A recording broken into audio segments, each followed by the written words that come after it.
اعوذ باللہ من الشیطان الرجیم بسم اللہ الرحمن الرحیم۔ آج کے درس میں روزے کے مکروہات، بعض کام ایسے ہیں کہ جن کی وجہ سے روزہ ٹوٹتا نہیں ہے لیکن ان کی وجہ سے روزہ مکروہ ہو جاتا ہے، ناپسندیدہ ہو جاتا ہے،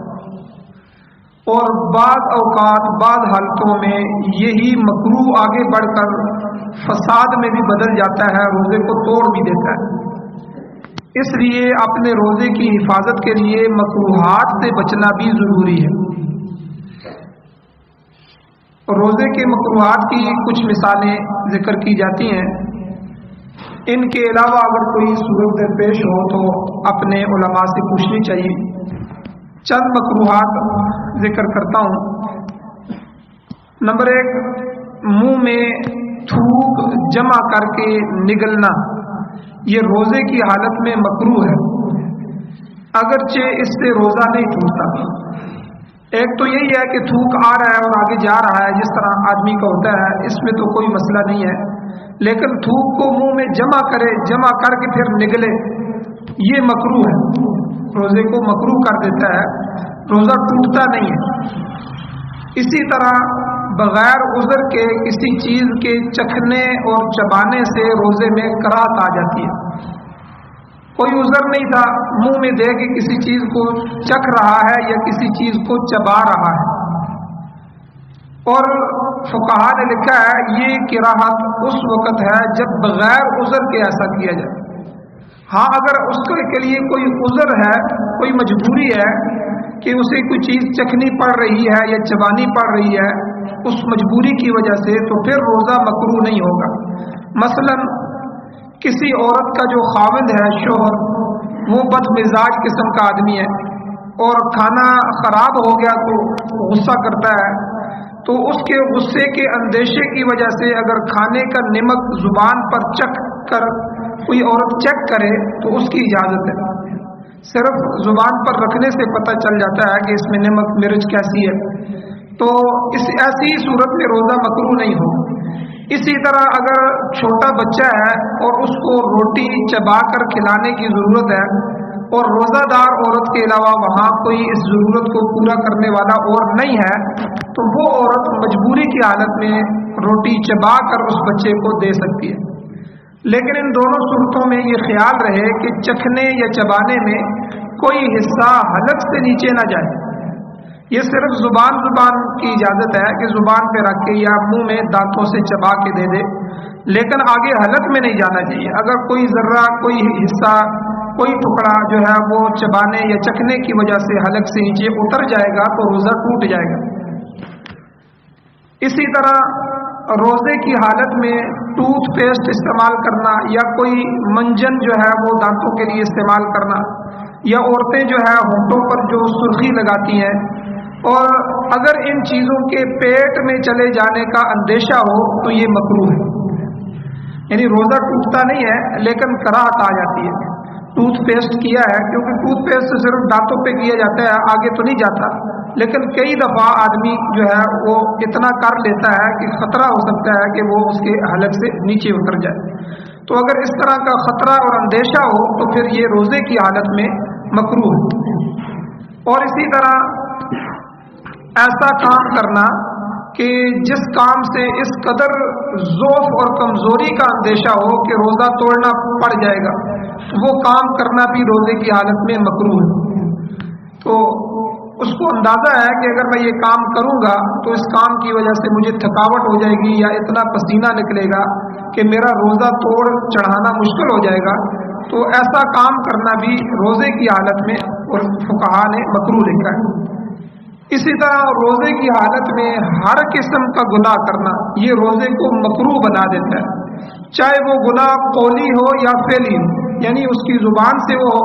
جیسے غیبت زبان سے کی جاتی ہے، گالی زبان سے دی جاتی ہے، چغلی زبان سے چغل خوری کی جاتی ہے، چاہے وہ قول ہو، اس کا زبانی کوئی گناہ ہو، یا فعلی ہو، کرنے والا گناہ ہو، چوری ہے یا اسی طرح اور کوئی چیز ہے کرنے کا گناہ ہے،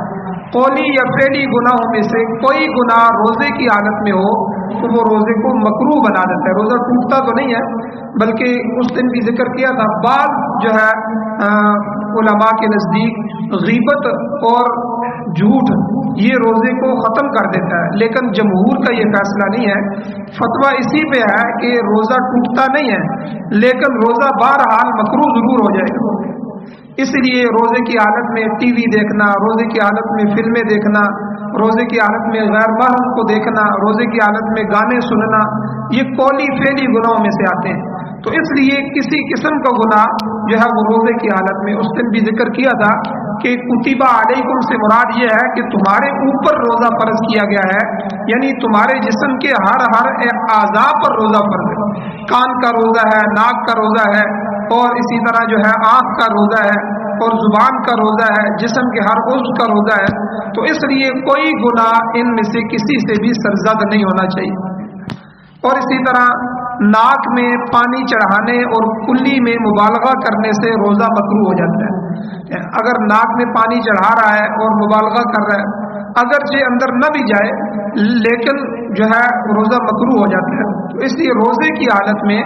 غسل کے جو 3 فرض ہیں ان میں بھی آسانی پیدا کر دی گئی ہے۔ حالانکہ غسل کے جو فرض ہیں ان میں سے جو ہم کلی کرتے ہیں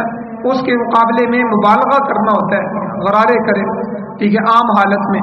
اور اسی طرح جو ہے ناک میں عام حالت میں پانی چڑھائے تو خوب اوپر چڑھائے کھینچ کے، لیکن روزے میں جو ہے روزے کی حالت میں بالکل جس طرح عام کلی کی جاتی ہے اس طرح کرے، ناک کی جو ہے صرف پہلے حصے تک پانی پہنچائے۔ اگر مبالغہ کرے گا اور پانی حلق سے نیچے چلا گیا وہ تو روزے کو ختم کر دیتا ہے، روزہ ٹوٹ گیا۔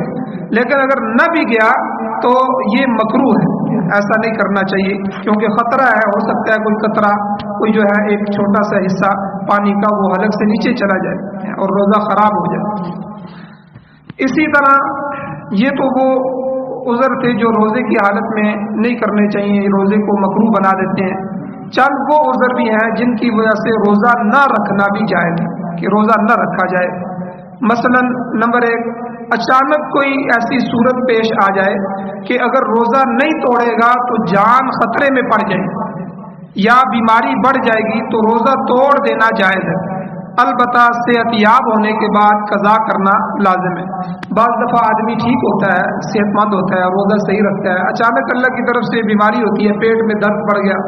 اور یہ ایسا درد پڑ گیا کہ ڈاکٹر کہتے ہیں بھئی یہ چیزیں استعمال کرو، دوائی کھا لو ورنہ، یا اسی طرح ہارٹ اٹیک ہو گیا، یا اسی طرح کوئی ایسا مسئلہ ہو گیا، یا پہلے سے بیماری تھی، بیماری کی حالت میں روزہ رکھ لیا لیکن وہ بیماری اور بڑھ گئی، اس کی وجہ سے تکلیف بڑھ گئی، تو اگر جان کا خطرہ ہے تو شریعت نے اس میں بھی اجازت دی ہے کہ وہ روزہ توڑ دے، چونکہ یہ اس کے لیے عذر بن گیا ہے، اور صحت یاب ہونے پر اس کی قضا کر لے۔ اسی طرح حاملہ عورت جب اس کے پیٹ میں حمل ہو، اگر اسے اس حمل کی وجہ سے اپنی جان کا خطرہ ہو یا بچے کی جان کا خطرہ ہو، ان دونوں صورتوں میں اگر جو ہے اسلامی دینی جو ہے وہ ڈاکٹر، کوئی ایسا ڈاکٹر جو دینی تعلق رکھنے والا ہو، وہ اسے کہے کہ بھئی اس سے آپ کو خطرہ ہو سکتا ہے یا روزہ رکھنے سے آپ کے بچے کو خطرہ ہو سکتا ہے، تو اس کے لیے روزہ توڑ دینا یہ جائز ہے، بعد میں قضا کر لے۔ اسی طرح حمل تو ختم ہو گیا، بچہ پیدا ہو گیا، اب بچے کو دودھ پلانے والی جو عورت ہے اس کو یہی اندیشہ ہو کہ روزہ رکھنے کی وجہ سے شیر خوار جو بچہ ہے دودھ پینے والا وہ ہلاک ہو جائے گا، یا عورت بوجہ ضعف کے ہلاک ہو جائے گی کہ کمزوری ہو جائے گی، تو ان دونوں صورتوں میں رمضان میں روزہ نہ رکھے، بعد میں قضا کر لے۔ اور اسی طرح ایک مسئلہ یہ ہے کہ کسی کام کی وجہ سے، کسی عمل کی وجہ سے بے حد بھوک یا پیاس لگ گئی، یعنی اتنا بے تاب ہو گیا کہ اگر جان کا خوف ہے تو روزہ توڑ دینا درست ہے، لیکن اگر خود قصدن اس نے اتنا کام کیا ہے کہ جس کی وجہ سے ایسی حالت ہو گئی ہے تو گناہگار ہو، جان بوجھ کے بندے کو پتہ ہے کہ یہ کام مجھے نہیں کرنا چاہیے، اس کام کی وجہ سے میرا روزہ خراب ہو جائے گا، تو پھر جو ہے اگر اس حالت میں بھی اس نے توڑ دیا تو روزہ تو بہرحال اس کی عذر بن جائے گا توڑنا، لیکن گناہگار بھی ہوگا۔ لیکن اگر اس نے جو ہے ویسے ہی روزہ اس کے لیے سخت ہو گیا اور اس کی وجہ سے بھوک پیاس بڑھ گئی تو جان کا خوف ہو، یہ جان کے خوف کا لفظ اس لیے علماء فرماتے ہیں کہ آدمی خود سمجھتا ہے، کیونکہ ہم دوسرے آدمی کو تو دھوکہ دے سکتے ہیں لیکن اللہ کو کوئی دھوکہ نہیں دے سکتے، تو اس لیے اگر واقعتاً ہی اس کو محسوس ہو رہا ہو کہ اگر اب میں نے پانی نہ پیا یا اب میں نے کھانا نہ کھایا تو میں مر جاؤں، جان کا خوف ہے، تو ایسی حالت میں اس کے لیے روزہ توڑ دینا جائز ہے اور بعد میں وہ قضا کر لے۔ اب کچھ کام وہ ہیں کہ جن کے کرنے سے روزہ نہیں ٹوٹتا، تو ان میں سے چند مسائل ہیں کہ پہلی چیز کہ بھول کر کھانے اور پینے سے، بھول کر جو ہے کھانا اور پینا، شریعت میں بھولنا یہ معاف ہے، بھول کر اگر کوئی کام کرتا ہے تو بھول کے جو ہے یہ معافی ہے۔ تو اسی طرح روزے میں جو ہے اس کو پتہ ہی نہیں چلا اور وہ پانی پینے لگ گیا اور خوب پانی پی لیا، یا کھانا کھانا شروع کر دیا اور خوب کھانا کھا لیا یا تھوڑا کھا لیا، اچانک جب یاد آ گیا اس وقت تک جو جتنا بھی بھول کر کھا پی لیا جو ہے، تو اس سے روزہ نہیں ٹوٹتا۔ اسی طرح روزے کی حالت میں خون ٹیسٹ کرانے سے روزہ فاسد نہیں ہوگا، اور اسی طرح دل کے مریض وہ جو ایک گولی زبان کے نیچے رکھتے ہیں اور وہ وہیں جذب ہو کر ختم ہو جاتی ہے، چونکہ وہ ان کی زبان کے ساتھ لگتی ہے اور زبان کے اندر ہی ختم ہو جاتی ہے، تو اس سے روزہ نہیں ٹوٹتا۔ لیکن اگر اس گولی کے اجزاء لعاب کے ساتھ مل کر حلق میں حلق کے راستے سے اندر چلے جائیں گے تو اس حالت میں روزہ ٹوٹ جائے گا، اس لیے احتیاط کرنی چاہیے۔ تو دل کے مریض کو اگر تکلیف ہو تو تکلیف میں اجازت ہے کہ وہ روزہ توڑ دے، بعد میں رکھ لے، لیکن اگر وہ سمجھتا ہے کہ اس گولی کی وجہ سے جو ہے وہ اندر ذرے نہیں جائیں گے تو احتیاط کے ساتھ اگر کر سکتا ہے تو اس کے لیے بھی اجازت ہے۔ اسی طرح اگر روزے کے دوران انجیکشن لگوایا، ٹیکا لگوایا، تو اس سے روزے پر کوئی فرق نہیں پڑتا۔ البتہ بعض انجیکشن ایسے ہوتے ہیں جو براہ راست دماغ یا معدے تک پہنچاتے ہیں، تو یہ خاص قسم کے انجیکشن ہے۔ اگر ایسا کوئی انجیکشن ہے کہ جو ڈائریکٹ معدے تک جا رہا ہے یا جو ہے اسی طرح پیٹ میں یا دماغ تک پہنچایا جا رہا ہے تو اس سے روزہ ٹوٹ جائے گا۔ عام جو انجیکشن جو ہوتے ہیں رگوں میں یا گوشت میں لگائے جاتے ہیں، ان سے روزہ نہیں ٹوٹتا۔ اسی طرح روزے کی حالت میں گلوکوز چڑھانے سے روزہ نہیں ٹوٹتا، گلوکوز لگانے سے، بوتل لگانے سے، لیکن بلا عذر فقہا نے منع کیا ہے کہ ایسا نہیں کرنا چاہیے۔ اگر واقعتاً اس کو ضرورت پڑ گئی ہے کہ جو ہے اتنی ضرورت ہے کہ اس کے لیے ضروری ہو گیا ہے تو وہ لگوا لے، تو محض صرف اپنے اندر طاقت پیدا کرنے کے لیے جو ہے ایسا نہیں کرنا چاہیے۔ روزہ تو بہرحال نہیں ٹوٹے گا، لیکن بلا عذر ایسا کرنے سے یہ کراہت پیدا ہو جائے گی۔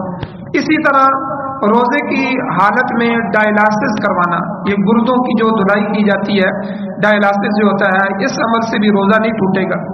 اسی طرح روزے کی حالت میں اگر مصنوعی آکسیجن کے ذریعے سانس لیا جائے تو اس سے بھی روزہ فاسد نہیں ہوتا، کیونکہ آکسیجن جو ہے یہ صرف صاف ستھری ہوا ہوتی ہے۔ تو ہاں اگر اس کے اندر کوئی دوائی شامل کی گئی ہے سانس کے ساتھ ساتھ تو پھر اس سے جو ہے وہ روزہ ٹوٹ جائے گا۔ بعض ہومیوپیتھک کی دعائیں ایسی ہوتی ہیں جن کو صرف سونگا جاتا ہے، تو اگر ان کو کھایا پیا نہیں جاتا اور صرف سونگنا جاتا ہے اور سونگنے کے ساتھ ان کا کوئی جزء بدن کے اندر منتقل نہیں ہوتا، تو لہذا ایسی دعاؤں کے سونگنے سے یا جسم کے خارجی حصے میں استعمال کرنے سے روزہ فاسد نہیں ہوگا۔ اسی طرح اگر معدے وغیرہ کے ٹیسٹ کے لیے حلق یا ناک کے راستے سے دوربین والی نلکی ڈالی گئی جس میں کوئی دوا یا چکناٹ شامل تھی تو اس کے اندر داخل ہونے سے روزہ ٹوٹ جائے گا۔ تو کوئی چیز بھی دوائی میں یا کسی طرح میں بھی اندر باہر سے اندر چلی گئی تو اس سے روزہ ٹوٹ جائے گا۔ اسی طرح حلق میں مکھی وغیرہ چلے جانے سے روزہ فاسد نہیں ہوتا۔ بعض دفعہ بندہ موٹر سائیکل پہ کسی چیز پہ جا رہا ہے، اچانک کو مچھر یا مکھی منہ سے اندر چلا جاتا ہے، اس سے روزہ نہیں ٹوٹتا۔ اور اسی طرح الٹی آ جانے سے، خود بخود قے آ جائے تو اس سے روزہ نہیں ٹوٹتا، چاہے تھوڑی ہو یا زیادہ ہو، خود بخود آ جائے، ٹھیک ہے، اپنے اختیار سے نہ ہو، ٹھیک ہے، خود بخود الٹی آ گئی، یہ اکثر لوگوں کے جو ہے وہ معدہ خراب ہوتا ہے، وہ اس طرح کی ضرورت پیش آتی ہے، اس میں سمجھ لیں اگر خود بخود قے آ گئی تو اس سے روزہ نہیں ٹوٹتا، چاہے وہ تھوڑی ہو یا زیادہ ہو۔ اسی طرح تھوڑی سی قے آئی پھر خود ہی حلق میں لوٹ گئی یا جان بوجھ کے اسے نگل لیا تو روزہ نہیں ٹوٹے گا۔ البتہ اگر منہ بھر کر قے آئی، منہ بھر کے قے اس کو کہتے ہیں کہ جس کو مطلب روک نہ سکے، اتنا منہ بھر کے آئے تو اسے جان بوجھ کر لوٹانے سے روزہ ٹوٹ جائے گا۔ اور اگر آدمی نے کسی وجہ سے اختیار سے قے کی، اختیار سے الٹی آئی، خود بخود نہیں آئی، یعنی انگلی لگا دی یا مسواک کر رہا تھا مسواک آگے لے گیا، یا جو ہے اپنے انگلی سے یا کسی اور ایسا عمل سے کہ اس کے اختیار اس میں شامل ہو گیا، تو اس سے اگر الٹی آئی ہے تو اس میں پھر فقہا نے یہ لکھا ہے کہ اگر منہ بھر کے آ گئی ہے اس سے روزہ ٹوٹ جائے گا، اگر اس سے کم آئی ہے تو پھر اس سے روزہ نہیں ٹوٹے گا۔ اور اسی طرح دانت سے خون نکلا اور خون نکل کر منہ میں رہا اور تھوک دیا، یعنی پیٹ میں نہیں گیا، تو اس سے روزہ نہیں ٹوٹے گا۔ ہاں اگر یہ خون منہ میں جو نکلا ہے یہ اگر پیٹ میں چلا جائے تو پھر روزہ ٹوٹ جائے گا۔ اسی طرح حالت جنابت میں بعض دفعہ آدمی کو رات کو احتلام ہوتا ہے، یہ جنابت کی حالت میں ہوتا ہے، تو صبح اٹھتا ہے تو سحری کا وقت کم ہوتا ہے تو وہ سحری کھانے میں لگ جاتا ہے، اس کے بعد صبح صادق کے بعد یعنی روزہ بند کر کے اس کے بعد اگر غسل کرتا ہے تو اس سے روزے میں کوئی خرابی نہیں آتی، تو روزے کا اس کے ساتھ تعلق نہیں ہے پاکی ناپاکی کے ساتھ کہ سحری سے پہلے پاک ہونا بھی ضروری ہے۔ پاکی اگر مجبوری بن گئی ہے اول تو غسل جو ہے وہ فوراً پہلے کر لے، اگر نہیں کر سکا تو پہلے سحری بند کرے، کھائے پیے، کھانے پینے کے بعد اگر اذانیں ہو گئی ہیں تو بعد میں غسل کر لے، روزے پر اس پر کوئی خرابی نہیں آتی۔ اسی طرح غذا کی کوئی چیز بھی چنے کی مقدار، چنے کا دانہ ہوتا ہے، اس سے مقدار اگر کم ہے تو دانت میں پھنسی ہوئی رہ گئی ہے، پھر منہ میں نکالے بغیر آگے نگل گیا تو روزہ فاسد نہیں ہوگا، روزہ نہیں ٹوٹے گا۔ کئی دفعہ دانتوں میں چھوٹا سا ذرہ اڑ جاتا ہے، ٹھیک ہے، اگر اس کو زبان لگائی ہے اور وہ اسی طرح اندر لے گیا ہے تو اس سے روزہ نہیں ٹوٹے گا۔ ہاں اگر جو ہے اسے باہر نکال کے، کئی دفعہ آدمی ہوتے ہیں اور باہر نکال کے دیکھتے ہیں پھر کھا لیتے ہیں، عادت ہوتی ہے ان کی، اگر باہر نکال کے پھر اندر لے گیا پھر وہ روزہ ٹوٹ جائے گا۔ اگر اندر ہی اندر جو ہے وہ اس طرح آگے چلی گئی تو اس سے روزہ نہیں ٹوٹے گا۔ بہرحال یہ چند چیزیں ہیں جن کا خیال رکھنا چاہیے۔ اللہ تعالیٰ سے دعا ہے اللہ ہمیں عمل کی توفیق عطا فرمائے۔